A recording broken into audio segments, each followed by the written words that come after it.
Hello दोस्तों, क्या आपका कंधा बार बार उतर जाता है और उसको सेट या तो आपको खुद ही करना पड़ता है या फिर आपको डॉक्टर के पास जाना पड़ता है और आपको समझ भी नहीं आ रहा कि इसका इलाज कैसे होगा। या आपने कंधे की एमआरआई करा ली है लेकिन अब आप ऑपरेशन के बारे में सोच रहे हैं, लेकिन आपको ये पता नहीं है कि कौन सा ऑपरेशन आपके लिए अच्छा रहेगा। या एक बार आप ऑपरेशन भी करा चुके हैं और उसके बाद आपको रिजल्ट्स नहीं मिल रहे हैं। यदि हाँ, तो इस वीडियो को शुरू से लेके लास्ट तक पूरा देखिए और मैं आपको कंप्लीट इन्फॉर्मेशन देता हूँ कि आखिर शोल्डर डिसलोकेशन क्यों होता है, इसमें कौन सा टेस्ट कराना चाहिए, इसमें कौन सा इलाज कराना चाहिए, ऑपरेशन के बाद क्या ध्यान आपको जो है वो रखना होता है और कौन कौन सी सावधानी आपको रखनी पड़ती है। नमस्ते दोस्तों, मेरा नाम डॉक्टर नवीन शर्मा है और मैं सीनियर कंसल्टेंट हूं अपोलो हॉस्पिटल जयपुर में और एडवांस हॉस्पिटल जयपुर में। दोस्तों, पिछले 15 साल से ही मैं शोल्डर डिसलोकेशन की सर्जरीज़ कर रहा हूं और इस दौरान मुझे काफ़ी एक्सपीरियंस हो चुका है कि शोल्डर डिसलोकेशन की प्रॉब्लम क्यों होती है, उसका किस प्रकार से इलाज किया जाना चाहिए, कौन सा इलाज कौन सी कंडीशन में करना चाहिए, कौन सा टेस्ट होना चाहिए।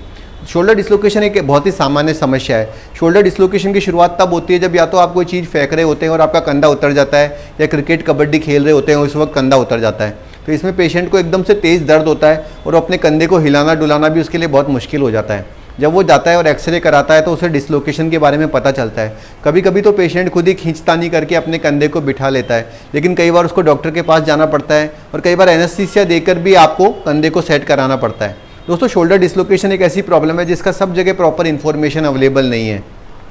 बेसिकली शोल्डर डिसलोकेशन क्यों हो जाता है वो मैं आपको समझाता हूँ। शोल्डर जॉइंट के अंदर दोस्तों बॉल और सॉकेट नुमा संरचनाएं होती हैं। तो जो बॉल होती है उसके अंदर, बॉल जो होती है वो सॉकेट के अंदर घूमती है। अगर आपका जो शोल्डर डिसलोकेशन की प्रॉब्लम है तो इसका मतलब ये है कि सॉकेट की दीवार टूट गई है, जिसे कि हमारी मेडिकल की भाषा में बैंकार्ड लीजन कहा जाता है। एक बार बैंकार्ड हो जाता है तो जब भी आप कोई चीज़ फेंकने की कोशिश करेंगे तो आपका कंधा उतर जाता है। ये साल में एक बार भी हो सकता है, महीने में एक बार हो सकता है। कई बार तो इन लोगों का शोल्डर डिसलोकेशन की प्रॉब्लम इतनी बढ़ जाती है कि रात को सोते सोते भी उनका जो कंधा है वो उतरने लग जाता है। जब वो जाते हैं डॉक्टर के पास, एक्सरे कराते हैं, डॉक्टर उनका कंधा चढ़ा तो देते हैं, लेकिन जब वो कहते हैं कि सर क्या इस समस्या का परमानेंट कोई इलाज है या कुछ ऐसा कर सकते हैं कि इसके बाद मेरा कंधा ना उतरे, तो उसके बहुत ज़्यादा कन्फ्यूजिंग आंसर मिलते हैं। लोग बता नहीं पाते कि क्या वास्तव में ऐसा पॉसिबल है कि नहीं। तो दोस्तों, अब साइंस इतनी तरक्की कर चुकी है कि पूरी तरह मल्टीपल शोल्डर डिसलोकेशन का इलाज किया जा सकता है। ये कोई बहुत बड़ी चीज़ नहीं है। सबसे पहले आपको शोल्डर की एमआरआई करानी चाहिए। जब आप एमआरआई कराते हो तो उसमें 3 प्रमुख चीज़ें हैं जो आपको देखनी होती हैं। एक है बैंकार्ड लीजन, एक है हिलसैक लीजन और एक है बोन लॉस। बैंकार्ड का मतलब ये होता है कि कंधे की जो कटोरी है वो कितनी फटी हुई है, उसके हिसाब से पता चलता है। उसको आप एक घड़ी नुमा संरचना मानिए तो आप देखोगे कि उसमें लिखा हुआ आएगा 3 o'clock to 6 o'clock या 6 to 9 o'clock आपका जो लेब्रम है वो फटा हुआ है।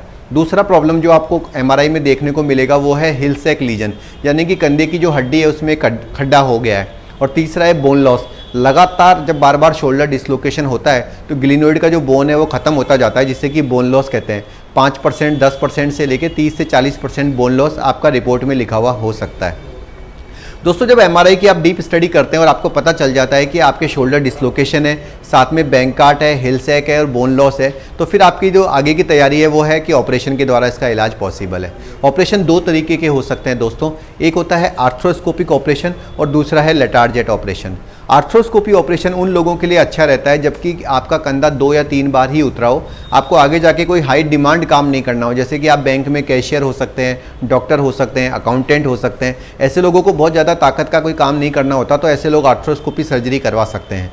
लेकिन यदि आप लोगों को ऐसा काम करना है जिसमें कि बहुत ज़्यादा पावर चाहिए, जैसे कबड्डी करना है, कोई गेम खेलना है या फिर जिम करना है, तो ऐसे में लेटार्जेट का ऑपरेशन ज़्यादा अच्छा रहता है।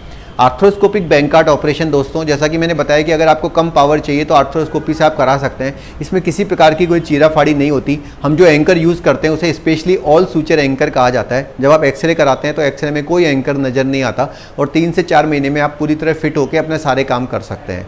आर्थ्रोस्कोपी सर्जरी बहुत ज़्यादा फ़ायदेमंद है उन लोगों के लिए जिनकी की लो डिमांडिंग एक्टिविटीज़ हैं।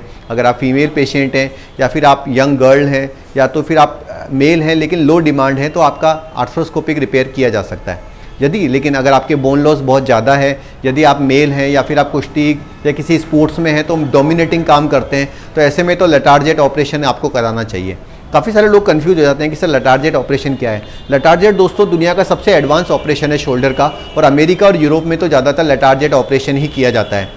लेटार्जेट ऑपरेशन का जो फ़ायदा है वो ये होता है दोस्तों कि एक तो रिकवरी बहुत फास्ट हो जाती है और उसके बाद आप कुश्ती कबड्डी कुछ भी करिए डिसलोकेशन नहीं होता है। लेटार्जेट ऑपरेशन के बारे में इंफॉर्मेशन सब जगह प्रॉपर अवेलेबल नहीं है। मुझे इंडिया के लेटार्जेट सबसे स्पेशलिस्ट डॉक्टर्स में गिना जाता है। इंडिया के लगभग हर कोने से, कश्मीर से Kanyakumari, middle east, Oman, Bangladesh, सब जगह से ही लोग मेरे पास लेटार्जेट सर्जरी कराने आते हैं। ये बिल्कुल पेनलेस सर्जरी होती है। ऑपरेशन के अगले दिन आप घर जा सकते हो, 3 महीने में आप जिम भी कर सकते हो। काफ़ी सारे लोग लेटार्जेट सर्जरी को ओपन सर्जरी से कंफ्यूज करते हैं। दोस्तों, ओपन सर्जरी के रिजल्ट अच्छे नहीं हैं। ओपन सर्जरी जिसे कि पुट्टी प्लेट कहा जाता है, उसके बाद कंधे के मूवमेंट भी नहीं आते। लेकिन लेटार्जेट ऑपरेशन में इतनी ज़्यादा चीराफाड़ी नहीं होती और किसी प्रकार का कोई दर्द भी नहीं होता। तो अगर आपको शोल्डर डिसलोकेशन की प्रॉब्लम है तो आप कौन सी स्टेज पर आप चयन कर सकते हैं। अगर आपने एमआरआई करा रखी है तो एमआरआई मुझे नीचे लिखे गए नंबरों पर भेज सकते हैं। यदि आप लोगों को एमआरआई करा चुके हैं या एमआरआई नहीं करा रखी है तो आप 3 टेस्ला एमआरआई कराइए। काफ़ी सारे लोग क्या करते हैं दोस्तों, नॉर्मल सी एमआरआई करा लेते हैं जिसमें कि रिपोर्ट नॉर्मल आ जाती है और वो खुद कंफ्यूज हो जाते हैं कि आखिर मेरे को कुछ फ़ायदा होगा कि नहीं होगा। लेकिन जब आप 3 टेस्ला एमआरआई कराओगे तो ही आपको पता चलेगा कि बोन लॉस कितना है, बैंकार्ड कितना है और हिल सैग कितना है। तो दोस्तों, मोटे तौर पर ये शोल्डर डिसलोकेशन के बारे में कंप्लीट जानकारी थी। इसके अलावा डिस्क्रिप्शन में मैंने कुछ वीडियोज़ भी शेयर करे हैं जिसमें कि मैंने अपने डिसलोकेशन के पेशेंट्स के टेस्टिमोनियल्स दिए हैं, ऑपरेशन के बाद का उनका एक्सपीरियंस दिया है। उन सबको भी आप देख सकते हैं। अगर आप लोगों को शोल्डर डिसलोकेशन के बारे में और जानना है तो नीचे लिखे गए नंबरों पर मुझे संपर्क करिए और मैं आपकी पूरी मदद करूँगा। धन्यवाद दोस्तों।